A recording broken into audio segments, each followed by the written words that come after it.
السلام عليكم ورحمة الله وبركاته. الحمد لله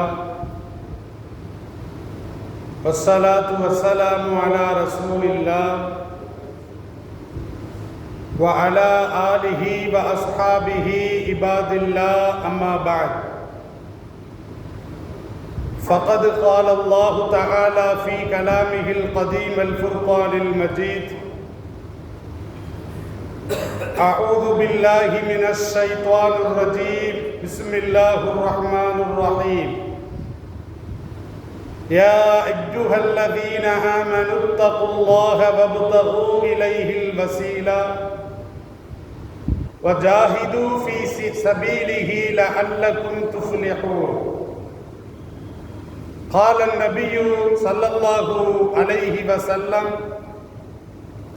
ورجل دعته امرأة ذات منصب وجمال فقال إني أخاف الله، أو كما قال عليه الصلاة والسلام. அளவற்ற அருளாளன், நிகரற்ற நிறைந்த அன்பாளன், எல்லாம் வல்ல அல்லாஹ்வின் திருப்பெயரை போற்றி அகில உலகத்திற்கு அருட்கொடையாக அருளப்பட்ட அண்ணல் நபிகள் நாயகம் ஸல்லல்லாஹு அலைஹி வஸல்லம் அவர்களை போற்றி எனதுரையை ஆரம்பம் செய்கின்றேன். அன்பிற்கினிய அல்லாஹ்வின் நல்லடியார்களே, நபி ஸல்லல்லாஹு அலைஹி வஸல்லம் அவர்கள் அறிவிக்கக்கூடிய ஒரு செய்தி புகாரி ஷரீஃபிலே பதிவு செய்யப்பட்டிருக்கிறது. நபி ஸல்லல்லாஹு அலைஹி வஸல்லம் அவர்கள் அல்லாஹ்வுடைய அர்ஷின் நிழலின் கீழ் இடம்பெறக்கூடிய 5ஆம் நபர் குறித்து நபி ஸல்லல்லாஹு அலைஹி வஸல்லம் அவர்கள் பேசுகின்ற பொழுது, ஸல்லல்லாஹு அலைஹி வஸல்லம் அவர்கள் அந்த மனிதர் குறித்து இப்படி சொல்லுவார்கள். அவர் எந்த மனிதர் தெரியுமா?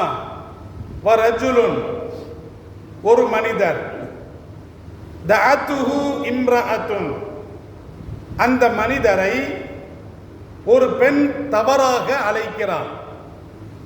எப்படிப்பட்ட பெண்? ஸல்லல்லாஹு அலைஹி வஸல்லம் அவர்கள் கோடிட்டு காட்டுகின்ற பொழுது, ராத்து மன்சிபின், அந்தஸ்துள்ள பெண், வ ஜமாலின், அழகான பெண். அப்ப அழகும் அந்தஸ்தும் நிறைந்த ஒரு பெண் ஒரு மனிதரை தவறான நோக்கத்திற்காக வேண்டி அழைக்கிறார். அப்ப இப்படிப்பட்ட அந்த மனிதர் ஃபகால, அவர் சொல்லுகிறார், இன்னி அகாஃபுல்லாஹ், நீ தவறாக என்னை அழைக்கிறாய், விபச்சாரத்தின் பக்கம் என்னை அழைக்கிறாய், ஆனால் நான் அல்லாஹுவை பயப்படுகிறேன் என்று சொல்லக்கூடிய இந்த மனிதர், இவர் அல்லாஹ்வுடைய அர்ஷின் நிழலின் கீழ் இடம்பெறுவார் என்று எம்பெருமான் ஸல்லல்லாஹு அலைஹி வஸல்லம் அவர்கள் சொல்லி காட்டுவார்கள். கண்ணியமிக்கவர்களே, ஸல்லல்லாஹு அலைஹி வஸல்லம் அவர்கள் இந்த இடத்துல ஒரு பெண் என்று வர்ணிக்கின்ற பொழுது அது எல்லா பெண்களையும் ஸல்லல்லாஹு அலைஹி வஸல்லம் அவர்கள் வர்ணிக்கவில்லை. எப்படிப்பட்ட பெண் என்று சொன்னால், அந்தஸ்து உடையவள், சமுதாயத்திலே பிரபல்யமான முறையில் சமுதாயத்திலே அந்தஸ்து உடைய ஒரு பெண். இரண்டாவது அழகு. இந்த 2 காரியங்கள், இந்த 2 தன்மைகள் கவர்ச்சிகரமானது. பெண் என்பவளே கவர்ச்சிகரமானவள். அல்லாஹ் குர்ஆனில் கோடிட்டு காட்டுகிறான், அந்த பெண்ணுக்கு அழகும் அந்தஸ்தும் இருந்தால், இப்படிப்பட்ட 2 அம்சங்கள் இருந்து அந்த பெண் ஒரு மனிதரை அழைக்கின்ற பொழுது, தவறான முறையில் அழைக்கின்ற பொழுது எந்த மனிதன் செல்லாமல் இருப்பான்? கண்ணியமிக்கவர்களே, சிந்தித்து பாருங்கள். அப்ப மனிதர்கள் சபலம் புத்தி உடையவர்கள், அவர்களுக்கு பெண்கள் அலங்காரமாக ஆக்கப்பட்டிருக்கிறார்கள். பெண்களுடைய கவர்ச்சியும் அழகும் ஆண்களை ஈர்க்கக்கூடிய ஒரு விதத்தில் அல்லாஹ் படைத்திருக்கிறான். அப்ப இப்படிப்பட்ட ஒரு பெண் அழைக்கின்ற பொழுது 99% எந்த ஆணும் தமது இச்சையை கட்டுப்படுத்த முடியாது. அவளின் பக்கம் அவன் சென்று தவறான முறையில் அவன் வழிகெடுக்கக்கூடிய ஒரு காட்சி தான் நடைபெறும். ஸல்லல்லாஹு அலைஹி வஸல்லம் அவர்கள் இப்படி சொல்றாங்க.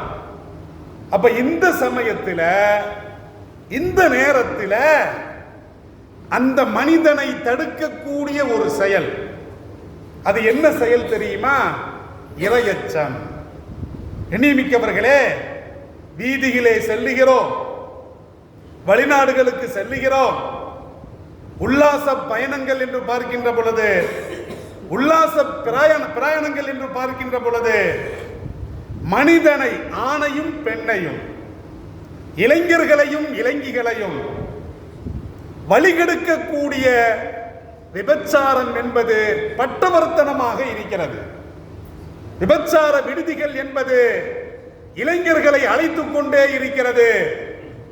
நமது ஆண் குழந்தைகள் அல்லது நமது பெண் பிள்ளைகள் வெளியிலே செல்லுகின்ற பொழுது கற்புகளை பாதுகாத்து வருவார்களா அல்லது அவர்களுடைய கற்பு சூறையாடப்படுமா என்ற ஒரு பயம். தாய்மார்கள் தங்களுடைய வயிறுகள்ல நெருப்பு கட்டிகளை கட்டிக்கொண்டு பயந்து கொண்டு இருப்பதை நாம் பார்க்கிறோம்.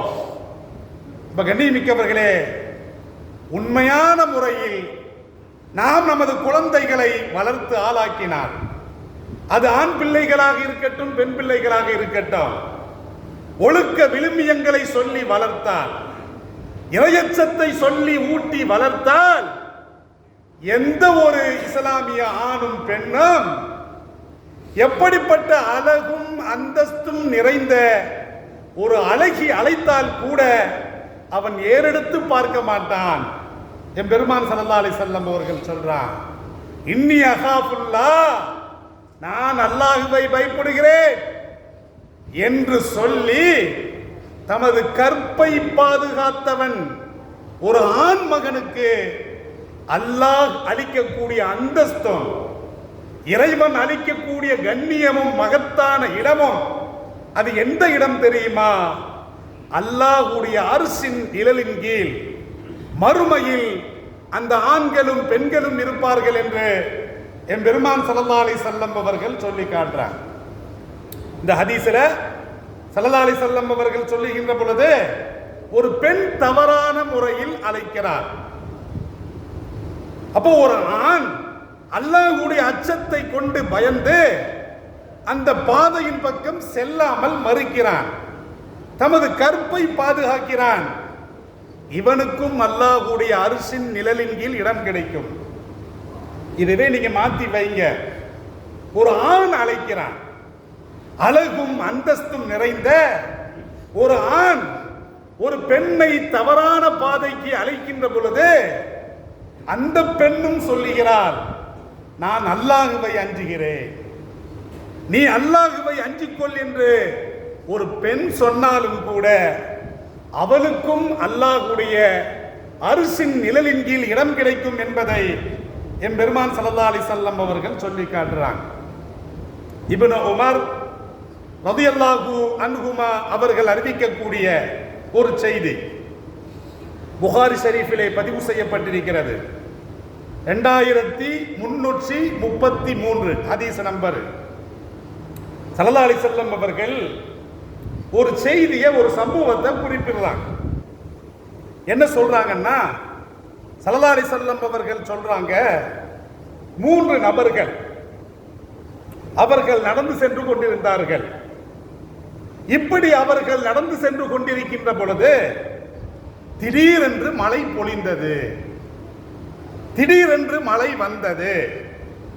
அப்ப இவர்கள் மழைக்கு பயந்து ஒரு இடத்தில் தஞ்சம் பெறுவதற்காக வேண்டி, புகலிடம் அடைவதற்காக வேண்டி அவர்கள் ஒரு இடத்தை தேர்வு செய்கிறார்கள்.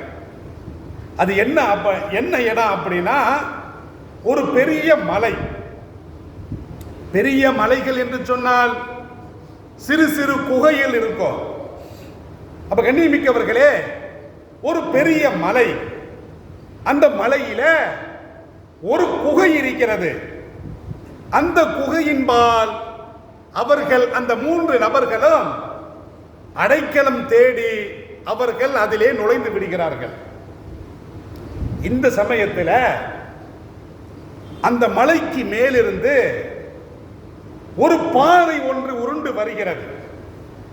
ஒரு பாறை உருண்டோடி வந்து இந்த மூவரும் தங்கியிருக்கக்கூடிய அந்த மலையின் குகையின் வாசலை அடைத்து விடுகிறது. கண்ணியமிக்கவர்களே, அப்ப ஸல்லல்லாஹு அலைஹி வஸல்லம் அவர்கள் இந்த சம்பவத்தை சொல்றாங்க. அப்ப பெரிய ஒரு அந்த கல்லு அந்த குகையின் வாசலை அடைத்த பொழுது அவர்களால் வெளிவர முடியவில்லை. அந்த கல்லை அவர்களால் அகற்ற முடியவில்லை. இப்ப இந்த சந்தர்ப்பத்தில் இந்த 3 நபர்களையும் காப்பாற்றுவது யார்? அப்ப அந்த 3 நபர்களும் மசூவரா செய்யறாங்க. என்ன செய்யலாம், யாரை அழைக்கலாம், எப்படி உதவி தேடலாம் என்று அந்த 3 நபர்களும் அவர்கள் மசூவராவில் ஈடுபடுகின்ற பொழுது சிலர் சொல்லுவாரு, ஒருத்தர் சொல்லுவாரு, நீங்கள் எல்லாம் வாழ்க்கையில் அல்லாஹ்விற்காக வேண்டி, வேற எந்த நோக்கத்திற்காகவும் கிடையாது, அல்லாஹ்விற்காக வேண்டி வாழ்க்கையில ஏதேனும் ஒரு நல்லறம் செய்திருக்கிறீர்களா? அப்படி நல்லறம் செய்தால் அந்த நல்லறத்தை நீங்கள் நினைத்து பாருங்கள். அப்ப அந்த நல்லறத்தை கொண்டு அதை சாதனமாக ஆக்கி, வசீலாவாக ஆக்கி அல்லாஹ்விடத்திலே நாம் உதவி பெறலாம் என்று அவர்கள் தீர்மானிக்கிறார்கள். கண்ணியமிக்கவர்களே, எல்லாம் அல்ல அல்லாஹ் குர்ஆன்ல சொல்றான், யா அய்யுஹல்லதீன ஆமனுத்தகுல்லாஹ். முதல்ல என்ன சொல்றான் அப்படின்னா, ஈமான் கொண்டோரே நீங்கள் இறைவனை அஞ்சிக் கொள்ளுங்கள். இது ஒரு காரியம். இரண்டாவது, வபுதகு இலைஹில் வசீலா, இறைவனிடத்திலே ஒரு நல்லறத்தின் மூலமாக அதை சாதனமாக பயன்படுத்தி இறைவனிடத்திலே நீங்கள் கேட்டுக்கொள்ளுங்கள். கண்ணியமிக்கவர்களே, இது 2வது விஷயம். 3வது அல்லாஹ் சொல்லுகின்ற பொழுது, வஜாஹிது ஃபீ சபீலிஹி, நீங்கள் அல்லாஹ்வுடைய பாதையில் அறப்போர் புரியுங்கள்.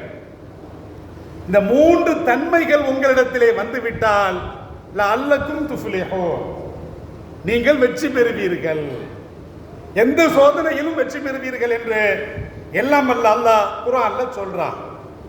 அப்ப கண்ணியமிக்கவர்களே, அல்லாஹ்விடத்தில் நாம் உதவியை தேட வேண்டும் என்று சொன்னால் இறையச்சத்தின் மூலமாக உதவியை தேடலாம்.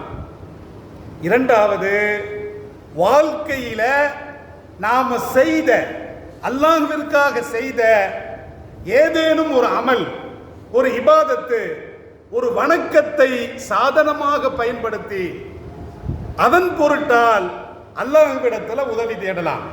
அல்லாஹ் குர்ஆன்ல சொல்லி காட்டுறான். அப்ப இவர்களும் தங்களுடைய செயலை வசீலாவாக ஆக்குறான். வசீலா என்று சொன்னால் நாம செய்த நல்லறம், அந்த நல்லறத்தின் பொருட்டால் இறைவனிடத்திலே உதவி தேடுவது. வாழ்க்கையில் ஏதாவது செஞ்சிருப்போம். அப்ப இவர்கள் இந்த மசூராவுக்கு வர்றாங்க.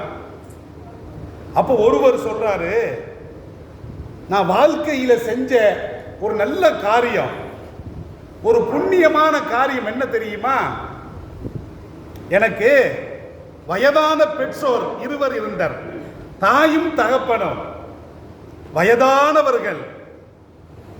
அந்த பெற்றோர் 2 என்னிடத்திலே எனது பராமரிப்பிலே இருந்தார்கள்.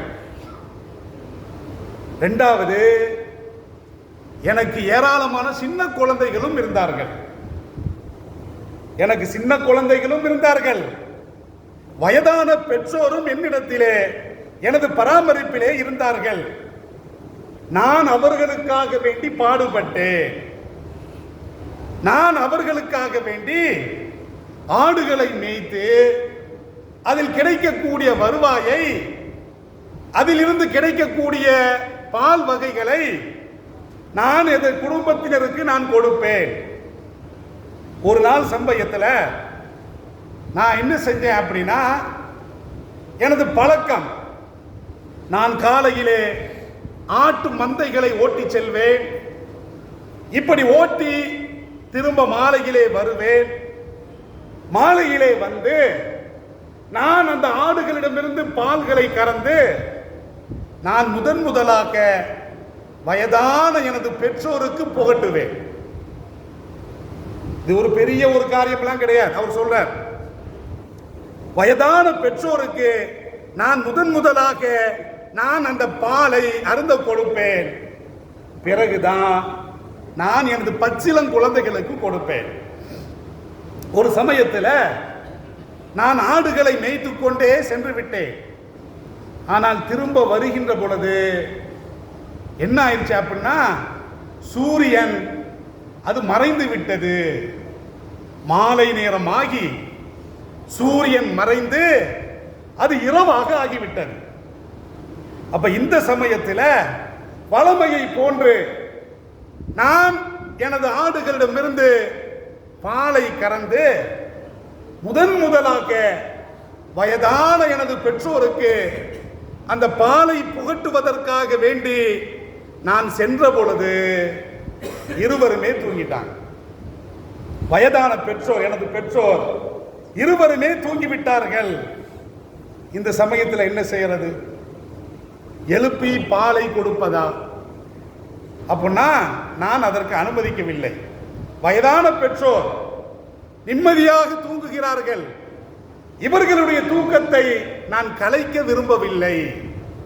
நான் அவர்களை எழுப்ப ஆசைப்படவில்லை. அப்ப நான் செஞ்சேன், சரி எந்திருவாங்க. பெற்றோருடைய தலைமாட்டில் தாயும் தந்தையும் படுத்து கிடக்கிறாங்க, வயதானவர்கள். அவர்களுடைய தலைமாட்டில் நான் நின்று கொண்டே இருக்கிறேன். வயதானவங்க தூங்குனா எழுப்பக்கூடாது, நோயில படுத்து கிடப்பாங்க. அப்ப இப்படி அவர்களுக்கு இடையூறு பண்ணக்கூடாது. இதான் இஸ்லாம் சொல்லக்கூடிய ஒரு சுன்னத்து. நான் அவர்களை எழுப்பாம, சரி வயிறு பசிச்சா எந்திருவாங்க அப்படின்னு அவர்களுடைய தலைமாட்டில் நின்றுக்கிட்டே இருக்கிறேன். அவங்க எந்திக்கவே இல்லை. கடைசியில் பார்த்தா ஃபஜ்ர் நேரம் உதயமாகிவிட்டது, அதிகாலை நேரம் வந்து விட்டது. அப்ப இரவு ஃபுல்லா எனது பெற்றோருக்கு அந்த பாலை புகட்டுவதற்காக வேண்டி நான் நின்று கொண்டே இருக்கிறேன். இந்த சமயத்தில் எனது பச்சிளம் குழந்தைகள் அவர்களுக்கு பசி ஏற்பட்டு விட்டது. பசியினால குழந்தைகள் என்ன செய்வாங்கன்னா, பெற்றோருடைய கால்களை சுற்றி கொண்டே வருவார்கள். பெற்றோரை சுற்றி கொண்டே வந்து என் காலை பிடிச்சி கதறுகிறார்கள். என் குழந்தை, பச்சிளம் குழந்தை வயிறு பசியில என் கால்களை பிடித்து கொண்டு பாலுக்காக வேண்டி, பசிக்காக வேண்டி அவர்கள் கதறுகின்ற பொழுது நான் என்ன செய்ய? இந்த சமயத்தில் முதல்ல பெற்றோருக்கு கொடுப்பதுதான் கடமை, எனது வளமை. அவர்களுக்கு முன்னால் குழந்தைகளுக்கு கொடுக்கிறதா எனக்கு மனசு இல்லை. வயதான பெற்றோர்களுக்குத்தான் நான் முதலில் கொடுக்க வேண்டும் என்பதிலே நான் உறுதியாக இருந்தேன். எனது 2 கால்களையும் பற்றி கொண்டு பசியால் அழுது துடித்த எனது குழந்தைகளுக்கு அந்த பாலை நான் கொடுக்கல. கடைசியில் அதிகாலையில் அவர்கள் எழுந்த பொழுதுதான் நான் அவர்களுக்கு கொடுத்த பிறகுதான் எனது குழந்தைகளுக்கு கொடுத்தேன். கண்ணியமிக்கவரை சிந்தித்து பாருங்கள், எவ்வளவு பெரிய ஒரு விஷயம். இறைவனுக்கு அடுத்தபடியாக, இறை தூதருக்கு அடுத்தபடியாக இந்த உலகத்திலே சிறந்தவர்கள் பெற்றோர்கள். வகலா ரப்புக அல்லா தஅபுது இல்லா இய்யாஹு வபில் வாலிதைனி இஹ்சானா. இறைவனுக்கு அடுத்த இடம் யாருக்கு? பெற்றோர். அந்த பெற்றோர் எங்கே இருக்கிறார்கள்? முதியோர் இல்லங்களில் இருக்கிறார்கள், அனாதை ஆசிரமங்கள் இருக்கிறார்கள். வெளிநாட்டில் இருக்கிறான், அமெரிக்காவில் இருக்கிறான், கோடி கோடியா சம்பாதிக்கிறான், கவனிக்க முடியல பெற்றோரை, இருந்து பக்கத்தில் இருந்து கவனிக்க முடியல. மாசம் மாசம் 50,000 கொடுத்து முதியோர் இல்லத்தில் போய் சேர்க்கிறான். இது இறைவன் ஏற்றுக்கொள்வானா? இறைவன் ஒருபோதும் ஏற்றுக்கொள்ள மாட்டான். எண்ணிமிக்கவர்களே, உன் சம்பாத்தியத்தை எல்லாம் பார்க்கறது கிடையாது, உன் எண்ணத்தை பார்க்கிறான். பெற்றோருக்கு உனது ஹிதமத்தை பார்க்கிறான், உனது பணிவிடையை பார்க்கிறான். நீ கோடி கோடியா சம்பாதிச்சாலும் அல்லாஹ்விற்கு ஒரு சல்லி காசுக்கு அது பரவாயில்ல, ஒரு காசுக்கும் பரவாயில்ல. அப்ப இவரு வாழ்க்கையில இப்படிப்பட்ட ஒரு செயலை செய்தார். செயலை செஞ்சுட்டு அவர் அல்லாஹ்ட்ட துஆ கேட்கிறார். ஃபஇன் குன்த தஅலமு அன்னி ஃபஅல்துஹு இப்திகாஅ வஜ்ஹிக ஃபஃப்ருஜ் லனா ஃபுர்ஜத்தன் நரா மின்ஹஸ் ஸமா. இறைவா, இந்த ஒரு காரியத்தை நான் உனக்காக அர்ப்பணித்து செய்தேன், வேற யாருக்காகவும் நீ செய்யல. மற்றவன் பேசணும், பெற்றோர் நல்லா கவனிக்கிறான். சில பேர் நடிப்பான், ஊரார் பேசுவதற்காக வேண்டி நடித்து கவனிப்பார்கள். ஆனா உள்ளத்துல சிறிதளவும் அந்த எண்ணங்கள் இருக்கவே இருக்காது. அதான் நிஃபாக்தனம் என்று சொல்லப்படுகிறது. இறைவா, உனக்காகவே நான் இதை செய்தேன். இந்த மலையில் இருந்து இந்த குகையை அடைச்சிருக்குது பாரு, அதுல கொஞ்சம் பகுதியை நவுட்டுங்கும் பொழுது அல்லாஹ் அந்த காரியத்தை ஏற்றுக்கொள்றான். ஏற்றுக்கொண்டு அப்படியே அந்த பாறை அந்த குகையினுடைய அந்த முகத்துவாரத்தில் இருந்து கொஞ்சம் விலகுகிறது. அப்ப கொஞ்சம் விலகின்ற பொழுது அவர்கள் வானத்தை பார்த்தார்கள். அப்ப இரண்டாவது நபர் சொல்றாரு, இது ஒருத்தர். இரண்டாவது நபர் என்ன சொல்றாரு அப்படின்னா, எனக்கு சச்சா மக ஒருத்தி உண்டு. நமது இஸ்லாத்துல அதாவது உடன் பிறந்த சகோதரியை தான் திருமணம் முடிக்க முடியாது. அது சச்சா சாச்சி இந்த பிள்ளைகளை நாம் திருமணம் முடித்துக் கொள்ளலாம். அப்ப கண்ணியமிக்கவர்களே, இரண்டாம் நபர் என்ன சொல்றார் அப்படின்னா, என் தந்தையுடன் பிறந்தவருக்கு ஒரு பெண் குழந்தை இருந்தது. என் தந்தையுடன் பிறந்த எனது சச்சாவுக்கு ஒரு பெண் மகள் இருந்தால் நான் அவளை காதலித்தேன், நான் அவளை நேசித்தேன். எந்த அளவுக்கு நேசித்தேன் அப்படின்னா, ஆண்கள் பெண்களை நேசிப்பதை விட, அதை ஏற்கனவே நான் சொன்னேன், ஜுய்யின லின்னாஸி ஹுப்புஷ் ஷஹவாத்தி மினன் நிசா. அல்லாஹ் ஆண்களுக்கு பெண்களை நேசிப்பதை அலங்கரித்து காட்டியிருக்கிறான். அல்லாஹ் குர்ஆன்ல சொல்றான். இயற்கையாகவே அந்த ஆசையை ஆண்களிடத்தில் அல்லாஹ் வச்சிருக்கிறான். அப்ப சாதாரண ஒரு கணவன் மனைவியை நேசிப்பதை விட, ஒரு ஆண் ஒரு பெண்ணை நேசிப்பதை விட நான் அதிகமாக கூடுதலாக எனது சச்சாவின் மகளை நான் நேசித்தேன். இப்படி நேசித்ததனுடைய அந்த விளைவு என்னாச்சு தெரியுமா? அதனுடைய உச்சபட்சம் கடைசியில அவளை நான் அடைய ஆசைப்பட்டேன். அந்த அளவுக்கு வந்துருச்சு.